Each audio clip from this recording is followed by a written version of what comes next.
किसी ने पूछा है, बुद्ध होश की बात करते हैं कि अपने जीवन को हमें होश पूर्वक जीना चाहिए, लेकिन होश क्या है और हम होश में कैसे आ सकते हैं? क्या हम बेहोशी में घूम रहे हैं? हमारा मन जीवन के केवल एक ही पहलू पर ध्यान देने लगता है। वैसे तो यह हमें चारों तरफ घुमाता है, सपने दिखाता है, लेकिन हमें अपने आप से परिचित नहीं होने देता। यह हमें अपने आप से दूर रखता है। जब यह सुख दिखाता है तो केवल सुख ही दिखाता है। सुख के पीछे का दुख हमें यह देखने नहीं देता, क्योंकि अगर हम सुख के पीछे के दुख से भी परिचित हो जाएं, तो मन का माया जाल टूटने लगता है। पूछा है, होश क्या है? होश को इतनी आसानी से समझा नहीं जा सकता जब तक कि आपकी थोड़ी बहुत आंखें या समझ खुली हुई ना हो। इसे कुछ यूं समझ सकते हैं, एक शराबी नशे में धुत होकर अपने घर की ओर जा रहा था। वह बिल्कुल भी होश में नहीं था। उसे एक रास्ता अनेक रास्ते मालूम पड़ते थे। एक चीज अनेक चीज नजर आती थी। जैसे हमें एक ईश्वर अनेक ईश्वर नजर आते हैं। कितने ईश्वर को जानते हैं आप? एक धर्म अनेक धर्म नजर आते हैं। कितने धर्म को जानते हैं आप? मनुष्य भी एक जैसे ही हैं, फिर भी हमें उनमें भेद नजर आते हैं। काला मनुष्य, गोरा मनुष्य, ऊंचा मनुष्य, नीचा मनुष्य, अमीर मनुष्य, गरीब मनुष्य। पृथ्वी भी एक ही है, फिर भी हमें उस पर कई देश नजर आते हैं। उस शराबी का चल पाना भी मुश्किल हो रहा था, फिर भी वह चल रहा था। एक रास्ता उसे अनेक रास्ते दिखाई दे रहे थे। उसने बड़ी सावधानी से उनमें से एक रास्ते को पकड़ा और उस पर चलना शुरू कर दिया। उसके कदम डगमगा रहे थे। उसे डर था कि वह दूसरे रास्ते पर ना चला जाए। अपने हिसाब से वह बिल्कुल सही चल रहा था और बिल्कुल होश में था। आगे चलते चलते उसे एक व्यक्ति मिला। वह व्यक्ति होश में था। उसने उस शराबी से कहा, इतने सधे हुए तुम कहाँ जा रहे हो? शराबी ने कहा, तुम मुझे छेड़ो मत, तुम मुझे मेरे रास्ते से भटका दोगे। मैं अपने घर जा रहा हूँ, जो इस रास्ते पर है जिस पर मैं चल रहा हूँ।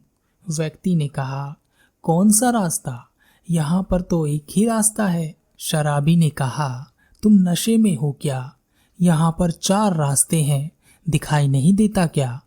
और तुम चौथे रास्ते पर खड़े हो। यह कहकर वह शराबी अपने रास्ते पर आगे बढ़ गया। रास्ते में वह एक पेड़ से टकरा गया। वह एक पेड़, उसे 2 पेड़ नजर आ रहे थे और वह उन पेड़ों के बीच से निकल जाना चाहता था। तो वह कोशिश करता रहा।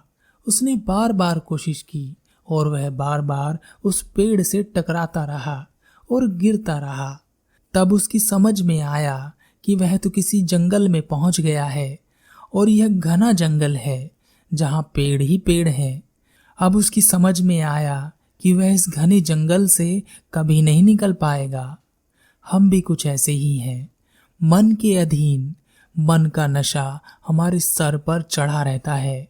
हमारा मन हमारी इंद्रियों से शक्ति प्राप्त करता है और हमें इस कदर बेहोश कर देता है कि हम देख ही नहीं पाते कि हम सब एक ही रास्ते पर चल रहे हैं।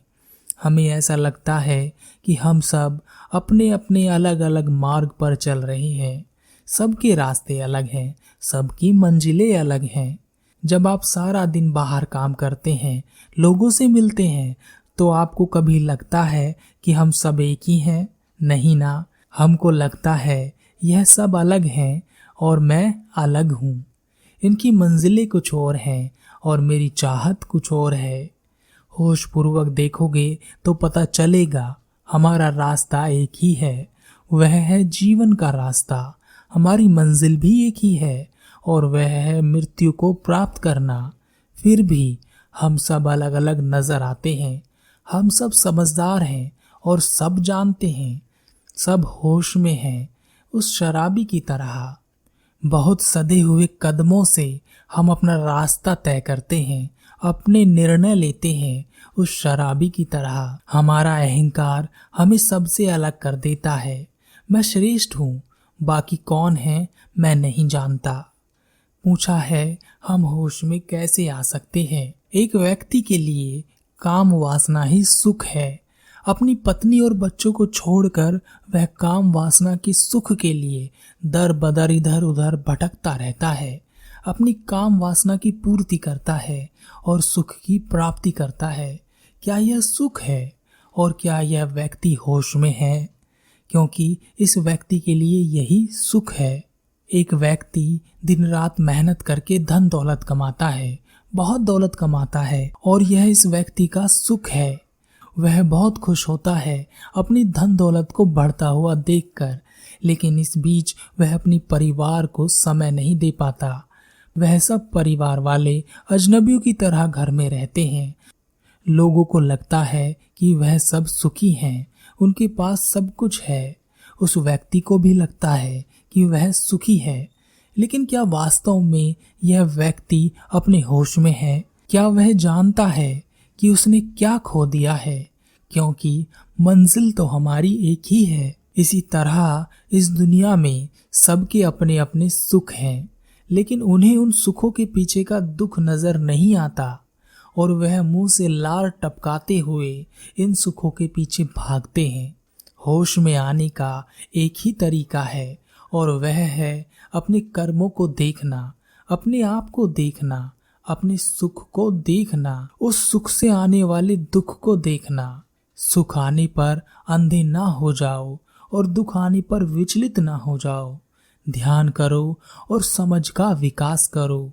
दूसरों को नहीं, अपने आप को जानने पर जोर दो।